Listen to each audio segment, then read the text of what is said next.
Well, a very, very, very warm welcome. Hi, guys, it's Cassim, and welcome to another episode of Journal Entries.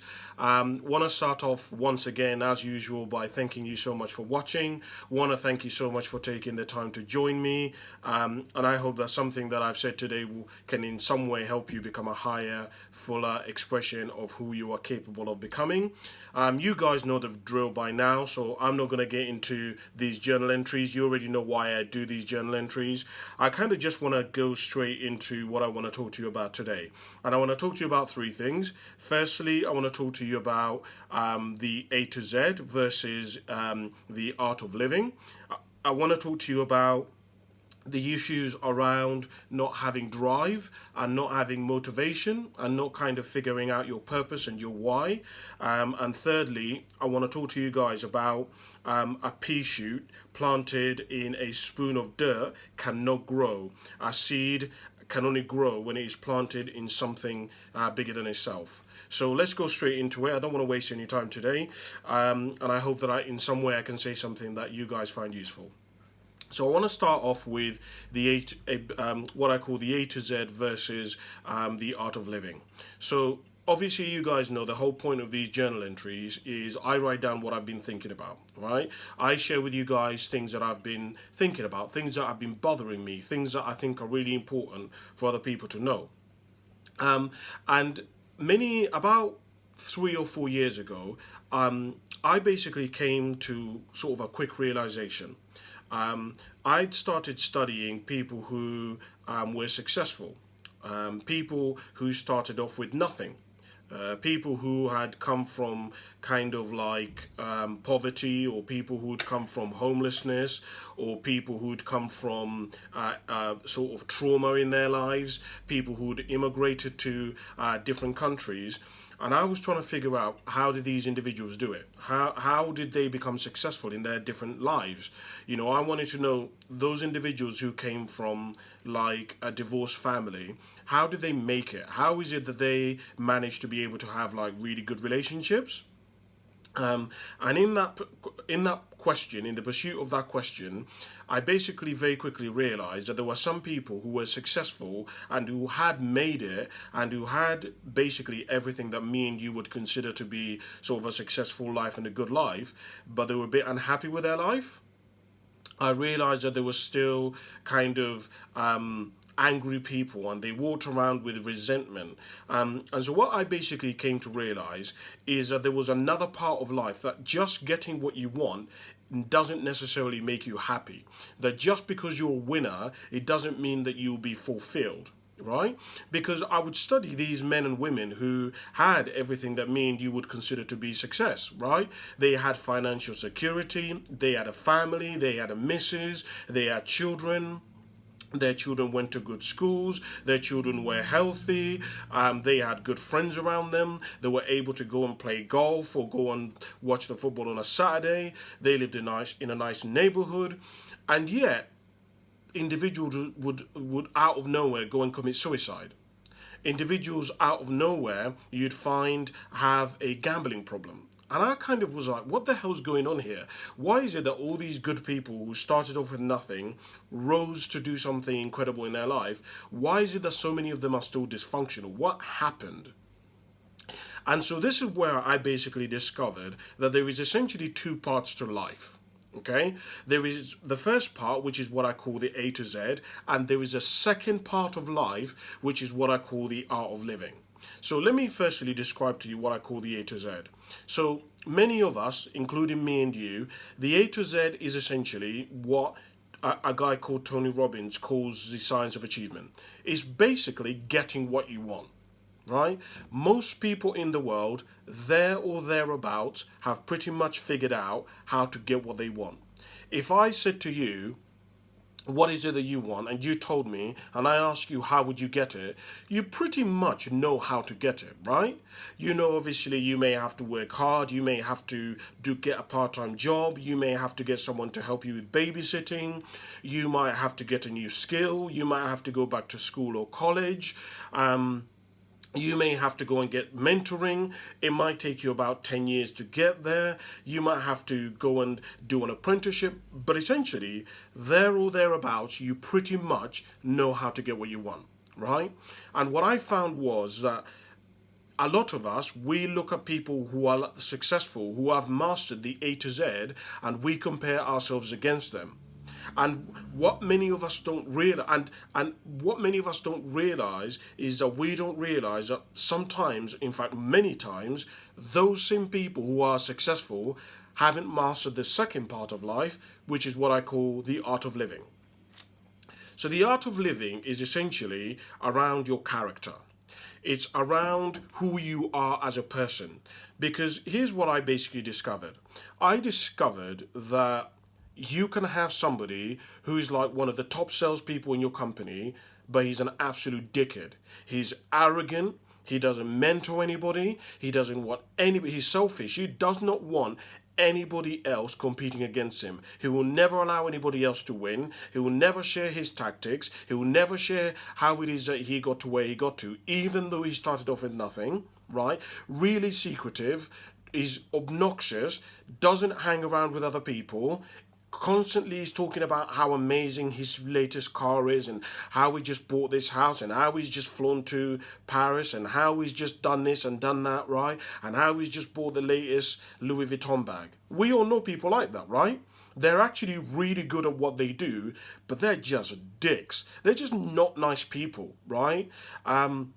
And we know that they're not the kind of people where if we were in a really tough situation and we needed somebody's help, they are not the kind of people who we could rely upon, right? Many of us know people who have had their dream was to start a family, and they have a family. They have two beautiful children, and yet they're depressed, and yet they're still angry at their mum, and yet they constantly have frustration and resentment towards their partner. And sometimes you think like, what is literally your issue? You have everything. You have like these beautiful two kids, are well behaved, right? You have a really good job. You have a really good income. Your husband loves you, but yet all the time you're angry. And sometimes you're not really sure why the person's angry. But that is because the person hasn't learned that just because you're successful, it doesn't mean that your character will follow you. In fact, the way that I put it is, particularly when I coach leaders, I say to leaders that your talent and your gifts can take you to places where your character cannot handle. Let me repeat what I've just said because it's really important. It is possible for your gifts, meaning how successful you are, to take you to areas where your character, who you are as a person, cannot handle it. So, for example, many of us know people who actually earn literally like 80, 90,000 pounds, right? And that 80, 90,000 pounds a year could do incredible things if only they were a good person. They could set up charities. They could mentor people. They could start foundations, right? They could even just as little as send a little greeting card or send a little message to one of their employees saying you've done great work. That person will never do it because they just don't, their character just doesn't understand what it is that they've got. They don't understand the position that they've got. They don't understand the influence that they have. And I think many of you actually can relate to this and understand this when sometimes there is like a tragedy that's happening around the world and you see somebody who's in a position or has a platform where they should be saying something about it, right?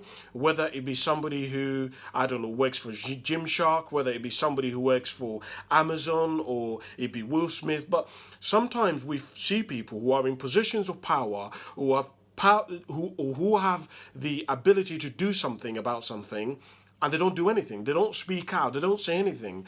And it almost drives us nuts because we're like, why have you got all of that and you do nothing with it? You stay really quiet. And so what I really was just thinking about this week, and I guess that I really want to pass on to you is, have you understood that the fact that you can be successful, you can live in England, you can have everything that you could ever desire, but it doesn't mean that you're going to be a nice person. When you die, what I'm saying to you is this. It is possible for you to have a really amazing life, but when you get to the end of your life and you pass away, nobody comes to say anything good at your eulogy, right? When you pass away, nobody remembers you. Because the thing that I've had to come to realization in life too is when we die, we won't be remembered for what we had. People are not going to remember you for the most amazing car that you have. Your grandchildren are not going to remember you for the fact that you had a 5, 6 bedroom house, right? Or the fact that you were the top salesperson in your companies 5 years in a row. Your grandkids and your children are not going to remember you for that. They're going to remember you for the memories that you created with them. They're going to remember you for the kindness that you showed them. They're going to remember you for that day that you showed them how to ride a bike. They're going to remember you for that day that you took them fishing for the first time. In other words, when people pass away, what we remember is the way they made us feel. And I would say to you guys, if you want a legacy, try and look at who you are becoming, looking at working on who you're becoming, because it's all very nice you are having the most incredible life and you go to Ibiza and you go to Spain and you go to Greece and you go to Italy and you are every single year you're going up and up and up and up in hierarchy in your job. And you've just bought the latest sofa from Habitat, and your car has just been upgraded with the nicest, latest exhaust, and you've just put on some new fiber, some new really nice rims or whatever it may be. But I want you to remember that nobody remembers you for that when you get older. When you pass away, nobody remembers you for that, right? They'll remember you for the way that you made them feel. And also the other thing that people remember you for is who you became. And the reality is, many of you who are listening to me, research tells us that by the time you reach age 35, you will basically not change. So if you don't make any kind of big radical change in your life up until kind of age 35, if you don't start having what Dr. Carl Drake calls the growth mindset, which is this constant mindset of like curiosity, of learning, of developing, of transformation, of reinventing yourself, if you don't begin to adapt that kind of mindset, you are going to basically be the same person at age 60 that you were mentally, in terms of your philosophy, in terms of your attitude, in terms of your belief, as you were at age 16. And it sounds really sad to say that, but many of you who are listening to me, you know people who are like literally in their 50s and they're behaving and acting and they're talking in a way as if they're like 21 years of age. And you're like, what an idiot. Why are you talking as if you're like 21? Why are you behaving and kind of acting in a way as if you're 21 years of age? And most people don't understand that that's because those people got trapped in what's called a fixed mindset. They got trapped in that mindset of, this is the way I am. This is the way I've always been. I don't care who I become. I don't care about other people. My goal is to win. It's about me, right? There is when we look at psychology and we look at human development, one of the things that we know is basically when you begin to reach higher levels of consciousness and higher levels of maturity, one of the things that we know about humans and psychology and looking at the data is that the more mature and conscious you become, the more you begin to become aware that the world doesn't revolve around you, that you are not the only person who can be right. You know, I've shared with people many times that one of the things and the big lessons that I had to come to and was difficult for me is that it is possible for two people to both be right. It is possible for you to support Conservatives and for me to support Labour, and we're both right. It is possible for you to believe in Brexit and for me to vote Remain, and we're both right. And you see, that level of maturity and wisdom, it takes somebody who is open to even considering the other person's perspective and the other person's view to even be able to think on that kind of level. And so that's what I was really just thinking of. One of the first things that I was thinking about, and I don't know whether you've ever thought about that, or I don't know whether you've ever worked on your character, or you've ever read any books on improving your character. Because here's what I've come to realize: who you are as a person doesn't get better as you get older. I thought that the older you get, the better as a human being you become. Unfortunately, you don't. Growth does not happen naturally. Change does, but growth does not. So you will change. Your tits will get saggy as you get older, right? Your balls will drop as you get older, right? Your energy will drop naturally as you get older. But to become wiser, more loving, more compassionate, more understanding, all of these human traits unfortunately require growth. They require you to come outside of your comfort zone. They require you to read. They require you to refine your philosophy. That's part of the reason why I'm trying to do this journal series, so that in some way I can inspire you to start that journey for yourself of refining your character, refining who you are, refining your thinking, or refining your ideas. That's essentially really the main goal of why I started this series. And I hope that in some way you can think about that, and in some way it can help you, or trigger something in you that can in some way start working on your character. And also, the other thing that I wanted to add is some people are really good human beings, but one of the other things that they don't have is they haven't mastered the A to Z. So I'm sure many of you who are listening to me know people who are amazing human beings, but they just never win at anything. They never get anything done. They never complete anything. They do not have a reputation, right? Because they lack competency. Some people are so focused on being a good person that they never focus on the A to Z. They never focus on the science of achievement. And what I believe as Cassim is that life is a combination of both. It's a combination of actually achieving something. You've got to ensure that your kids are successful. You've got to ensure that you earn some money, right? You've got to ensure that you go out there and create some memories. That is important. Don't get me wrong, right? But also understand that you're not, the weight of your life is not balanced too much on one side. So don't focus too much on just being a good person, but on the other side, don't just focus too much on achievement. You've got to try and balance it. And you've heard the phrase, life is a balancing act. And it's constantly that dance between yin and yang, between good and bad, between staying at home with your family and working. And that's just what I was thinking about anyway. I don't know what your thoughts are. Comment below, send me a message, you know, the usual stuff, guys. The second thing that I wanted to talk about with you guys that I was thinking about is I was thinking about the issue of not having drive. So as many of you have seen the title of what I named today, I named today's show something on the lines of I'm dedicating my first book to my mum. So the first book that I've written, I've actually dedicated it to my mum.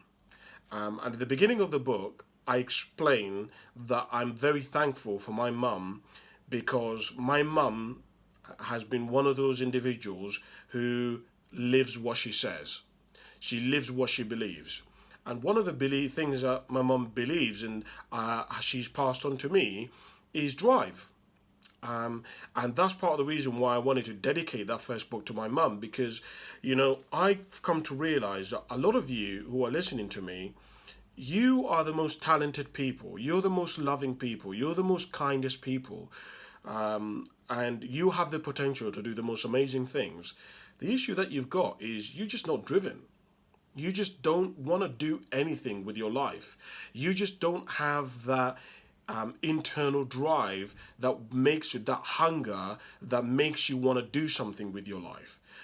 Some of you who are listening to me, you have the ability to start companies, to write books, to have children, to inspire other people, to get up into management in your job. You have the ability to be able to go out there and inspire thousands of people. You have the ability, if you wished it so, and if you had the desire to go out there and run marathons, to go out there and just do literally the most remarkable things. The issue is you just don't have that drive. You don't want to. You don't have that desire in your life. And one of the things that I talk about in my book is, you know, the reality that I have found in my research is when you find people who've achieved great success in their life, unfortunately, it's sad for me to say this, but many of them have gone through trauma. Many of them come from really extreme circumstances.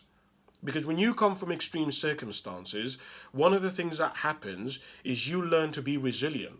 You learn empathy. You learn that the world doesn't revolve simply just around you. You understand that you have the ability to impact other people by not doing very much.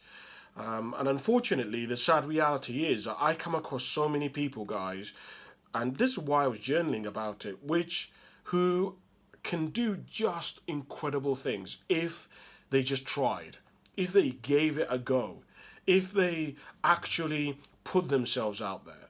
You know, some of you who are listening to me, you have the ability to love so deeply. The issue is you just don't have that drive to go out there and find love. You don't have that desire to create a marriage or sustain a marriage for 30, 40 years. Some of you who are listening to me, you have the ability, to start a company, and you may be the only person in your family who will ever be able to do that, because you are the only person who is intelligent enough, who is savvy enough, who is got the intellect enough to be able to actually think in terms of leadership, to think in terms of creativity, in terms of problem solving, to be able to do that. But the issue is, you've grown up in a generation and you've grown up around people who they don't aspire to anything. They don't aspire to do anything or achieve anything of consequence in their life. And so as a result, you've dimmed your raw, as I call it in my book, you've dimmed your talents and your giftings, and you've diminished them and got them to a point where you no longer even want to succeed. There is no spark about you. There is no energy about you. When people meet you, they know there is something about you, but they just don't see that spark. In cooking, they call it flaring. Many of you who are listening to me, there is something special about you, and you know it as well, because people have kind of alluded to it, and you've never really fitted in anywhere, but you've just never had that drive to be able to do something remarkable with that real raw that you have inside of you. And so I guess what I'm trying to allude to and get to is, if you are one of those people who's listening to me and you know that you've never really fitted in anywhere, you know that you have a certain kind of leaning, you know that you're the kind of person who sees the world in a certain way, do you know what? I just ask you to act on it. Develop the drive to do something with it. Because, I say to people all the time that you've got to realize that the richest place on this planet is not where most people think. It's not like Dubai or anywhere, right? The richest place on the planet is a graveyard. Reason being that so many people who are talented simply died and never accomplished any of the things that they could have done.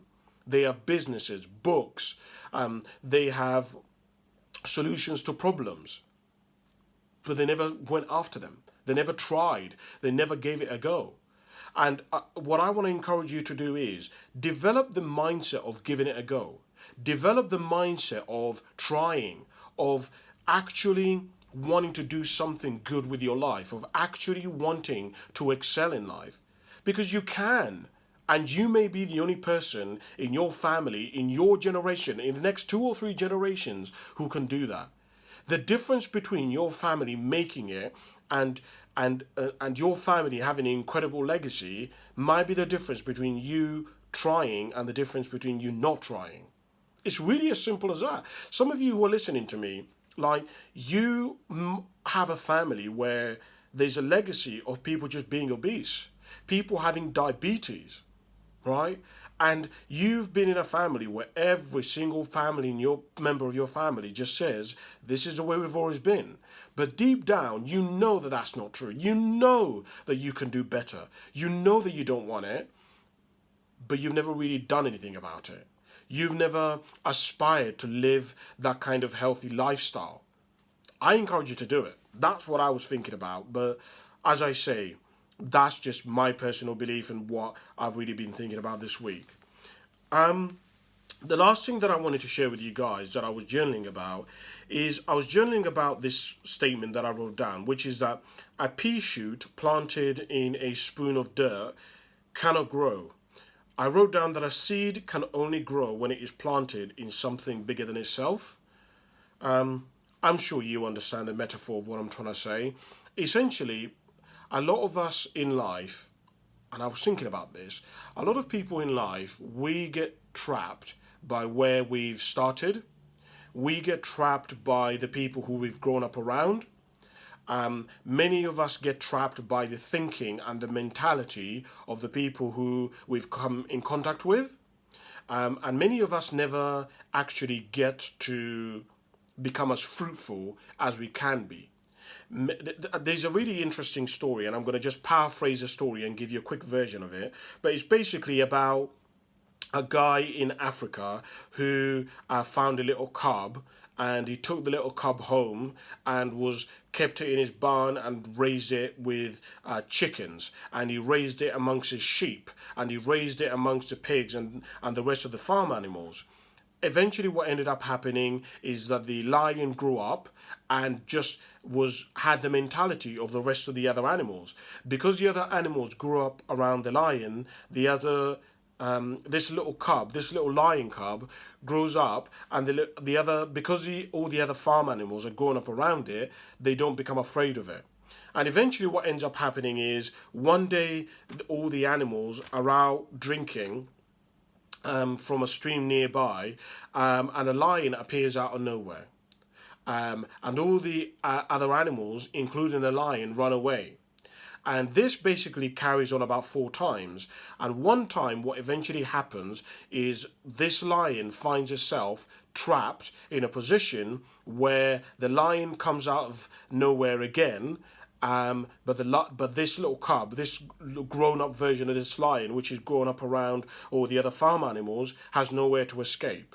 And it gets led by this lion to the water, to the stream. And the lion gets it to look into the water. And the lion realizes that the reflection looking back at it is another lion. It realizes there are 2 lions. And the lion is looking around trying to realize, why is there another lion that is looking in the water? And essentially, you get the point of the story. The lion realizes that it is a lion. And I think so many people, we grow up not realizing that we're lions.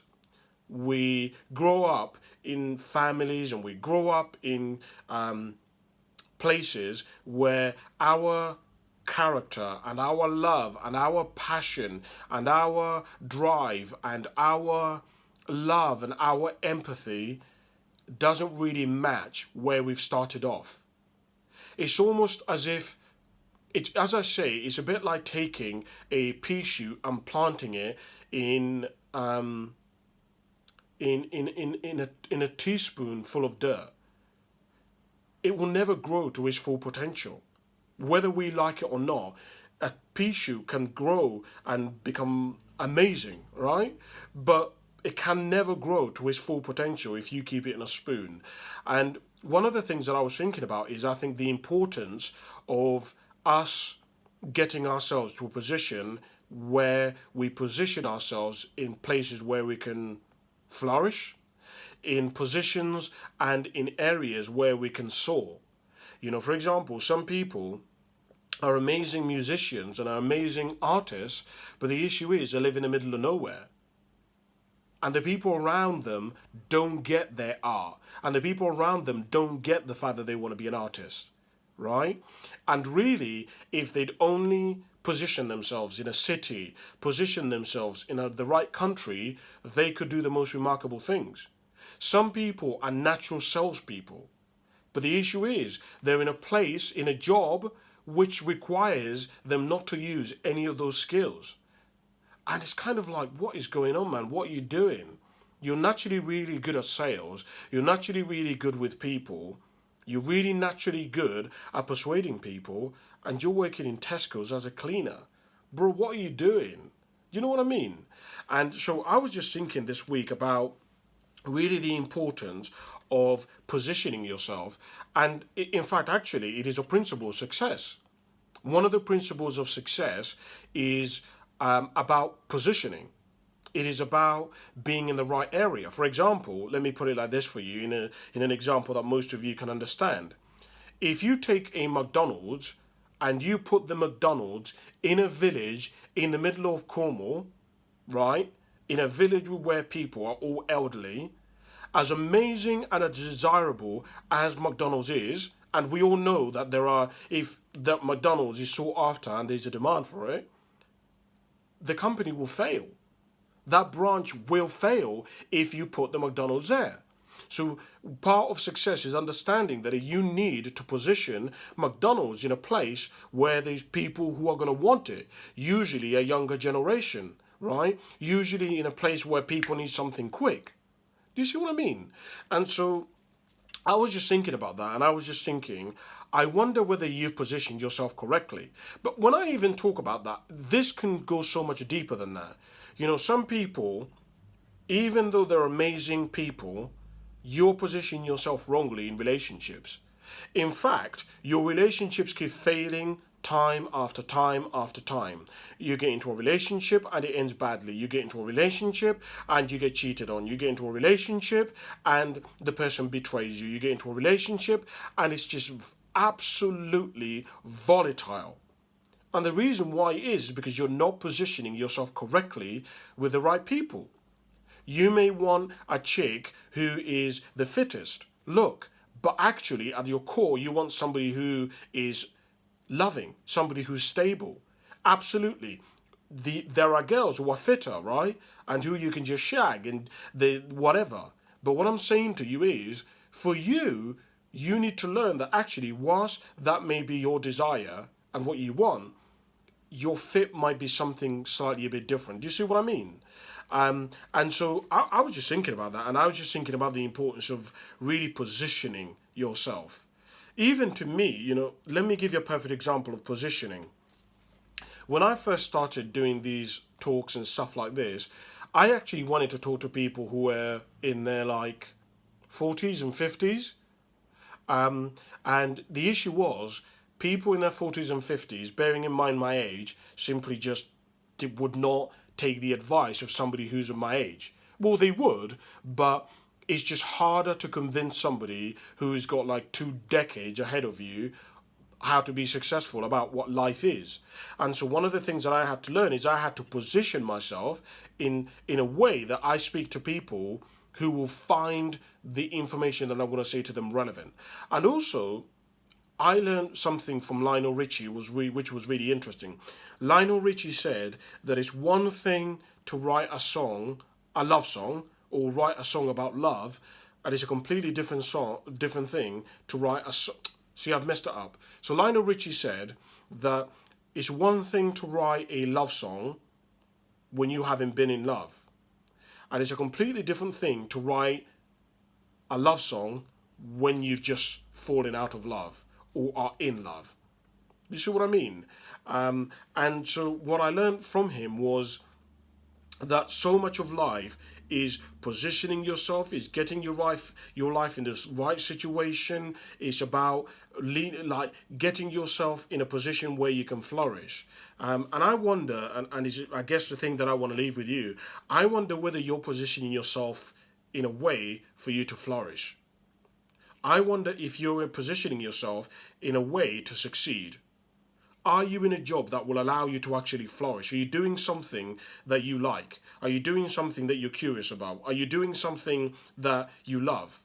Because we know it. This is simple stuff, guys. We know that people who succeed, or people who have a higher chance of succeeding, will do so if they're doing something that they like, if they're doing something that they love, if they're doing something that they're passionate about. We know that a relationship is much more likely to thrive if you're with somebody who shares what you share, who values what you value, who comes from a similar background as you. You see what I'm saying? We know this stuff, guys. This is basic stuff that we all know. And so I would ask you, are you positioning yourself correctly? I would also ask you, are you balancing your life, to be going back to the first point which I talked about? Are you balancing your life? Are you looking at not only succeeding, but are you also you're working on your character? Or if you've worked on your character and you're a good person, have you now spent some time on the success, on the A to Z, on the science of achievement, or actually achieving something in your life? And the last thing, of course, is around that drive. Have you developed that drive within you? Have you developed that urge to want to win, to go out there and want to succeed, to go out there and become a champion, to go out there and actually do something with your life? Have you developed that drive yet? Because it's really important that you develop it if you haven't already got it. And remember that most of people who are going to listen to this kind of stuff that I say, the reason why you're listening to it is because you deep down already know that this is the kind of person you are. A lot of people listen to me and this is really irrelevant to them. Irrelevant because they're just not that kind of person. They are not a king in waiting. They haven't got the mentality of a winner. Many of you who are listening to me, a lot of it, you're listening to me because you deep down know that the stuff that I'm talking about is true, it's real. You resonate with it, right? It's on the same wavelength as what you believe. That's what I wanted to share with you. So once again, want to thank you so much for listening. I hope that something that I shared with you today was useful. I don't know whether I have. Again, as I've always said, and there's a reason for this series, start your own journaling series. Start your own book. Get yourself a journal and start writing down what you believe. But also, if you like what I shared, jump on my YouTube channel, Cassim. Subscribe to my channel on there. If you want to support me, that is anyway. Thank you so much for watching, guys. And I shall see you in next week's episode. Bye for now. Cheers, guys.